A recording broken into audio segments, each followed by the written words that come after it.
সমস্ত বামপন্থী গণসংগঠন সমূহ আমরা ডাক দিয়েছিলাম যে আইন অমান্য আন্দোলন। আপনারা সকলেই জানেন যে 9ই আগস্ট ভারত ছাড়ো আন্দোলন হয়েছিল। 9ই আগস্ট যেহেতু রবিবার, তাই আমরা 10ই আগস্ট আইন অমান্য আন্দোলন। এই যে আমাদের গোটা ভারতবর্ষ জুড়ে বিজেপি সরকারের একটা জনবিরোধী নীতি চলছে। কৃষক ফসলের দাম পাচ্ছে না, সারের দাম বাড়ছে, ক্ষেত মজুরদের মাইনে নেই, শ্রম কোড চালু করে দিয়েছে, শ্রমিকদের অধিকার হরণ করা হচ্ছে, প্রত্যেকটা জায়গা থেকে জিনিসপত্রের দাম হু হু করে বাড়ছে, পেট্রোলে 2 নম্বরই হচ্ছে, ইথানল মেশানো হচ্ছে, মানুষকে কিনতে বাধ্য করা হচ্ছে, ধর্মীয় রাজনীতি চলছে প্রত্যেক দিন। আমাদের পশ্চিমবাংলার মুখ্যমন্ত্রী তিনি বলছেন যে শুক্রবারীরা করেছে। ভেবে নিন, একজন মুখ্যমন্ত্রী যিনি আমাদের পশ্চিমবঙ্গের সাংবিধানিক সর্বোচ্চ পদে রয়েছেন, তিনি বলছেন যে শুক্রবারীরা করেছে। আমরা বামপন্থীরা এই কথার তীব্র বিরোধিতা করছি এবং আমরা বলছি যে গোটা বাংলা জুড়ে সাম্প্রদায়িক সম্প্রীতি ফিরিয়ে আনতে হবে। গোটা বাংলা জুড়ে আমাদের পেট্রোল, এই যে মুখ্যমন্ত্রী আসার আগে বলেছিলেন মনে আছে যে একবার বিজেপিকে আনুন, আমাদের এই পশ্চিম বাংলায় রাজস্থানের মতন 450 টাকায় গ্যাস পাবো। আমি জানতে চাই আপনাদের এই ক্যামেরার মধ্যে দিয়ে কোন বিজেপি সমর্থক এখন অবধি 450 টাকায় গ্যাস পেয়েছেন। আমরা আপনাদের মধ্যে দিয়ে মানুষের কাছে প্রশ্ন করতে চাই। আমরা বামপন্থীরা বলেছিলাম যে যদি তৃণমূল হেরে যায়, যদি বিজেপি ক্ষমতায় আসে, তাহলে গোটা তৃণমূলটা বিজেপি হয়ে যাবে। আজকে সাংসদ থেকে শুরু করে বিধায়ক তারা প্রত্যেকে বিজেপি হয়ে গেছে। ভালো তৃণমূল, এনসিপিআই বলে দল গঠন হয়েছে। আমরা মানুষের কাছে বলতে চাই, কাকে বাদ দিয়ে কাকে আনলেন? বামপন্থীরা বারবার বলেছিল যে নাগপুরের দুটো টিম, একটা হচ্ছে বিজেপি, একটা হচ্ছে তৃণমূল। আমরা আপনাদেরই ক্যামেরার মধ্যে দিয়ে জিজ্ঞাসা করতে চাইছি মানুষের কাছে, এই বিজেপির কাছে, এই যে শুভেন্দু অধিকারী বলছিল যে আমরা গ্রেপ্তার করব, কারা গ্রেপ্তার হলেন? যারা হেরে গেছে, যে বিধায়করা হেরে গেছে, যারা জিতে গেছে তারা প্রত্যেকে বিজেপি জয়েন করেছে। আমরা বলছি অভিষেক ব্যানার্জি, মমতা ব্যানার্জি সম্পর্কে এত কথা বলেছিলেন, একজনও অ্যারেস্ট হয়েছেন। আজকে হকারদেরকে বিনা নোটিশে তাদের হচ্ছে যে দোকান ভেঙে দেওয়া হচ্ছে, বস্তিবাসীদের বিনা নোটিশে উচ্ছেদ করা হচ্ছে।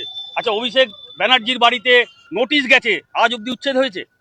আমরা এই দ্বিচারিতার বিরুদ্ধে আমরা বলতে চাই যে আগামী দিনে সরকারের যদি এই জনবিরোধী নীতির পরিবর্তন না ঘটে, তাহলে আজ আমরা শুধু আইন অমান্য আন্দোলন অল্প করে দেখালাম। কারণ আমরা বামপন্থীরা বারবার বলি ধর্ম যার যার, দেশ সবার।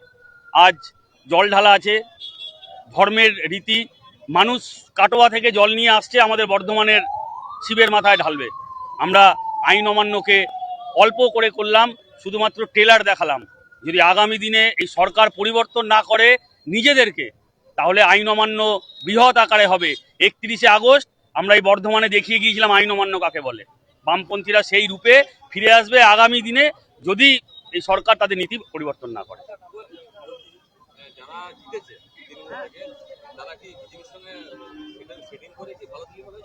হ্যাঁ, আপনারা তো দেখতে পাচ্ছেন বিজেপির শ্রমিক ভট্টাচার্য থেকে শুরু করে সুকান্ত মজুমদাররা কি বলেছিল অভিষেক ব্যানার্জির বালি মাফিয়া, সাবধান হয়ে যান, বিজেপি আসছে।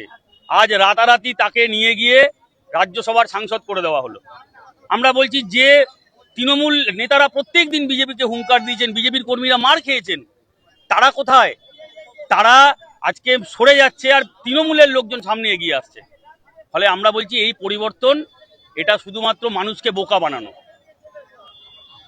আমার নাম সোহম ঘোষ, আমি সিআইটিউর একজন কর্মী। দেখিয়েন না, ওসব ছেড়ে দেন। আমাদের পশ্চিমবঙ্গ, ত্রিপুরা, সব জায়গায় পুরোটাই দেখায় না ওরা। আপনারা সকলেই জানেন। আরে আমাদের যা দাবি, তাই দাবি। আমাদের দাবি সব বেকারের কাজ, সব কৃষকের সমস্ত রকমের ফসলের দাম আপনি নিশ্চিত ছেলে যদি না হন, কোর্ট করেছে তা হচ্ছে বাতিল করা। আপনিও মনে রাখবেন, আমরাও দিনের শেষে ঘামের বিনিময়ে আপনার মজুরি, আপনিও এক ধরনের শ্রমিক। এই যে রাজ্য সরকার যে ভাঙতাবাজি আরম্ভ করেছে শুরু থেকে, সরকারদের উচ্ছেদ করা, পেটে ভাত, একটা আমরা দেখলাম একটা রাজ্য সরকার জন্ম নেওয়ার পর সে চোর হয়ে জন্মায়, আজকে প্রমাণ হয়ে গেল। আমরা দেখলাম একটা রাজ্য সরকার মানুষকে ভাত দেওয়ার পরিবর্তে শুরু থেকে মানুষের পেটে ভাত মারলো। এইরকম সরকার, তাদের বিরুদ্ধে লড়াই আন্দোলন চলবে। আজকে এই পর্যন্ত চলবে। মানুষ কোন জায়গায় যাচ্ছে,